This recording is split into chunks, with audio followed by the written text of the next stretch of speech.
नमस्कार मित्रांनो, आजच्या व्हिडिओमध्ये आपण इन्व्हेस्टमेंट नक्की का करायची असते याबद्दल अत्यंत साध्या सरळ सोप्या भाषेमध्ये समजून घेणार आहोत। जे कोणी शेअर मार्केट शिकत असतात किंवा ज्यांनी कोणी पहिल्यांदा शेअर मार्केटचं नाव ऐकलेलं असतं आणि त्यांना सांगितलेलं असतं की इन्व्हेस्टमेंट करायला पाहिजे, तेव्हा त्यांच्या मनामध्ये सगळ्यात पहिल्यांदा प्रश्न येतो, मी माझे पैसे बँकमध्ये सेफ ठेवू शकतो तर मी इन्व्हेस्टमेंट का करू। जर तुमच्या मनामध्ये बी असा प्रश्न येत असेल किंवा कधी असं तुम्हाला वाटलं असेल तर हा व्हिडिओ बघा। हा व्हिडिओ बघितल्यानंतर तुम्हाला कळेल की इन्व्हेस्टमेंट नक्की का करायची असते। त्या अगोदर जर या चॅनलवर तुम्ही नवीन असाल आणि तुम्हाला जर शून्यापासून शेअर मार्केट शिकायचं असेल तर या चॅनलला आजच सबस्क्राईब करा, कारण मी या चॅनलवर अत्यंत साध्या सरळ सोप्या भाषेमध्ये शून्यापासून शेअर मार्केट शिकवणार आहे। चला तर मग या व्हिडिओची सुरुवात करूया। आपण पैसे किती कमवतो यापेक्षा महत्त्वाचं असतं आपण पैसे किती सेव्हिंग करतो किंवा पैशांची किती बचत करतो, आणि आपण पैसे किती वाचवतो किंवा किती बचत करतो याच्यापेक्षा महत्त्वाची गोष्ट असते आपण पैशावर पैसा कमवत आहेत का नाही। जर तुम्ही पैशावर पैसा कमवत नसाल किंवा पैशाने पैसा कमवत नसाल तर तुम्ही कधीच आयुष्यात फायनान्शियल फ्रीडम मिळवू नाही शकत किंवा कधीच तुम्ही श्रीमंत नाही बनू शकणार। ही काळ्या दगडावरची पांढरी रेषा आहे असं तुम्ही म्हणू शकता। तर एका उदाहरणाच्या माध्यमातून गुंतवणूक किंवा इन्व्हेस्टमेंट का करायला पाहिजे हे मी तुम्हाला समजून सांगतो।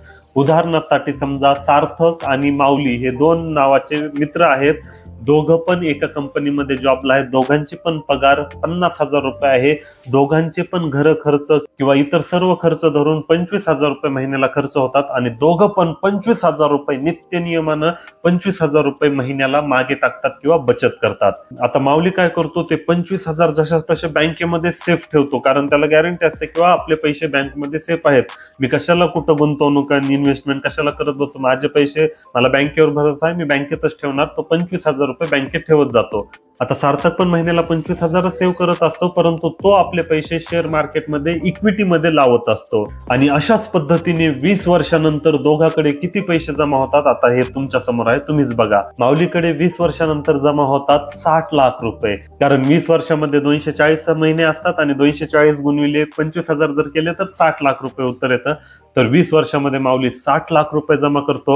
आता 20 वर्षात 25,000 रुपये जमा करून माऊलीकडे 60 लाख झाले, तर सार्थककडे किती झाले असतील, कारण सार्थक पण 25,000 महिन्याला सेव्हिंग करत होता।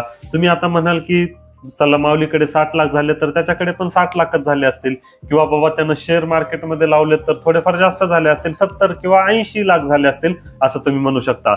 परंतु त्याचं उत्तर आहे 3.78 करोड, म्हणजेच 4.25 करोडच्या आसपास सार्थककडे पैसे जमा झालेले आहेत। आता तुम्ही म्हणाल हे कसं शक्य आहे किंवा एवढे पैसे त्याच्याकडे कसे जमा झाले, तर आता हे मी तुम्हाला समजून सांगतो।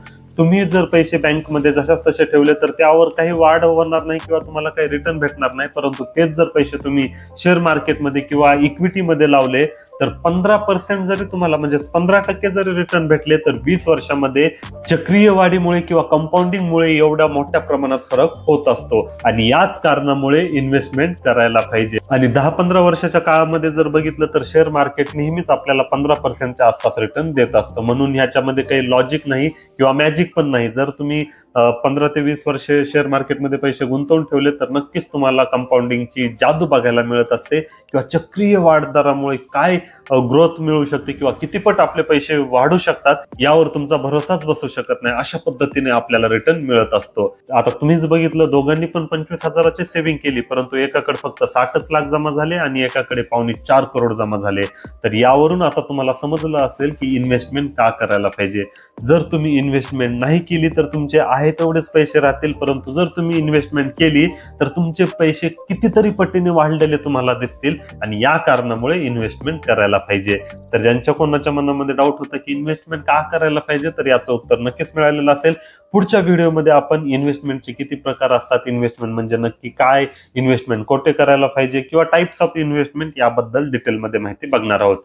हा जर व्हिडिओ आवडला असेल तर व्हिडिओला लाईक करा, चॅनलला सबस्क्राईब करा आणि भेटूया पुढच्या व्हिडिओमध्ये।